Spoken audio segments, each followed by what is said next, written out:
সর্বশিক্ষার অনশনরত শিক্ষকদের একটাই দাবি, তাদেরকে চাকরিতে নিয়মিত করতে হবে। চাকরির নিয়মিতকরণের দাবিতে শিক্ষকদের অনশন আন্দোলন শনিবার পঞ্চম দিন অতিক্রান্ত।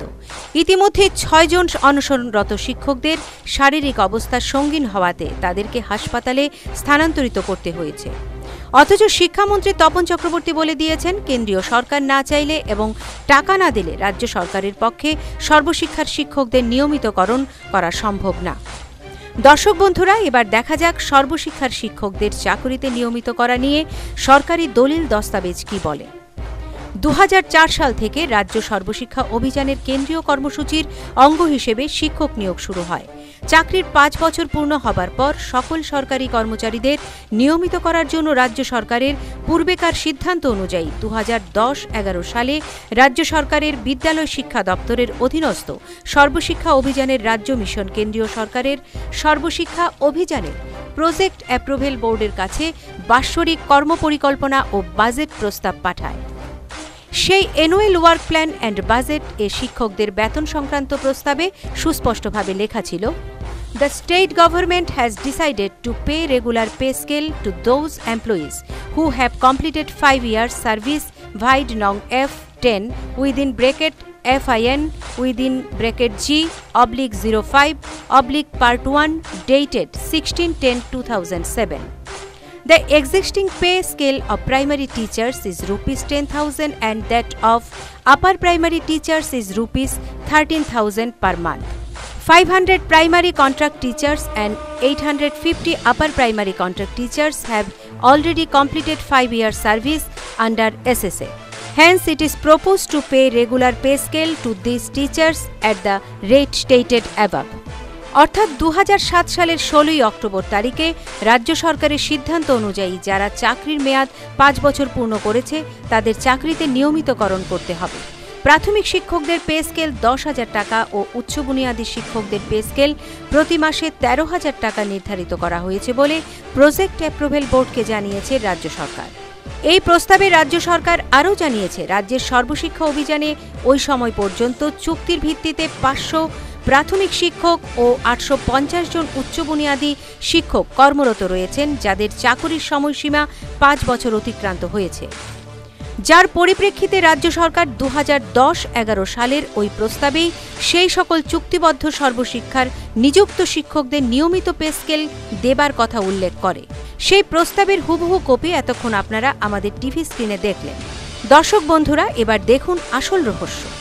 কেন্দ্রীয় মানব সম্পদ উন্নয়ন মন্ত্রকের সর্বশিক্ষা অভিযান প্রকল্পের অ্যাপ্রুভেল বোর্ডকে পাঠানো রাজ্য সরকারের annual work plan and budget 2010-11 অনুযায়ী কেন্দ্রের প্রজেক্ট অ্যাপ্রুভেল বোর্ড রাজ্যের ৫০০ জন সর্বশিক্ষার চুক্তিবদ্ধ শিক্ষকের চাকরির মেয়াদ ৫ বছর অতিক্রান্ত হওয়াতে তাদের চাকরিকে নিয়মিত করার জন্য ৫৯৯,৯৮,০০০ টাকা রাজ্য সরকারকে বরাদ্দ করে। ঠিক তেমনি সর্বশিক্ষায় নিযুক্ত ৮৫০ জন উচ্চ বুনিয়াদী শিক্ষকের চাকরির মেয়াদ ৫ বছর হয়ে যাওয়ায় তাদের চাকরিতে নিয়মিতকরণের জন্য মোট ১,৩২৫,৯৯,০০০ টাকা ওই বছরই বরাদ্দ করা হয়েছিল, যা কিনা রাজ্য সরকারের সর্বশিক্ষা অভিযানের সরকারি নথি থেকেই প্রমাণিত হয়ে যায়। তাহলে প্রশ্ন হল, সর্বশিক্ষায় নিযুক্ত শিক্ষকদের চাকরি নিয়মিতকরণের নাম ভাঙিয়ে রাজ্য সরকার কেন্দ্রীয় সরকারের কাছ থেকে টাকা নিয়ে আসলেও কেন বিগত দীর্ঘ ৭ বছর ধরে নিয়মিতকরণ করা হচ্ছে না? সর্বশিক্ষার শিক্ষকদের মাথায় কাঁঠাল ভেঙে কেন তাদেরকেই বঞ্চিত করল রাজ্য সরকার? আর প্রথমতই যত দোষ নন্দ ঘোষ, দোষ সব কেন্দ্রীয় সরকারের। বেচারা কেন্দ্রীয় সরকার টাকা দিয়েও বঞ্চনার অপবাদ থেকে রক্ষে নেই।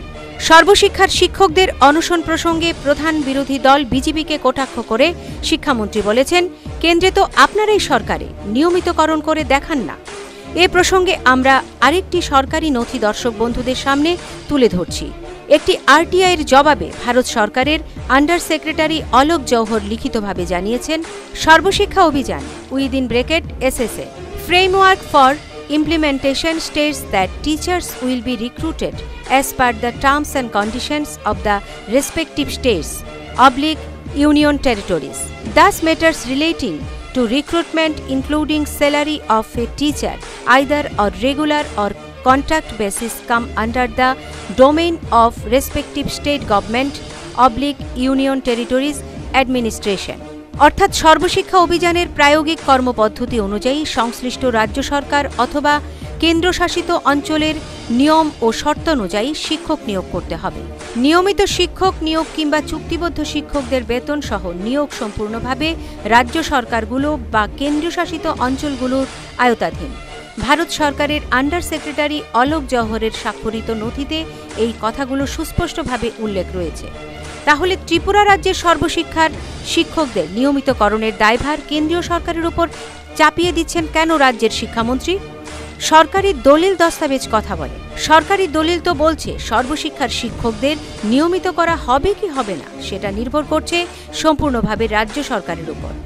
সে অনুযায়ী অন্ধ্রপ্রদেশ, মণিপুর, হিমাচল প্রদেশ, সিকিম, অরুণাচল প্রদেশ, পাঞ্জাবের মতো রাজ্যগুলোতে সর্বশিক্ষায় নিযুক্ত শিক্ষকদের নিয়মিত করা হয়েছে।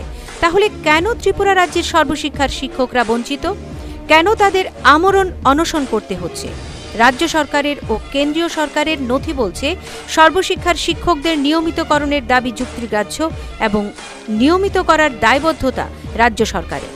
সে অনুযায়ী বিভিন্ন রাজ্য সরকার তাদের নিয়মিত করলেও ত্রিপুরা সরকার তাদের নিয়মিতকরণের নামে টাকা এনে কেন তাদের নিয়মিত করছেন না?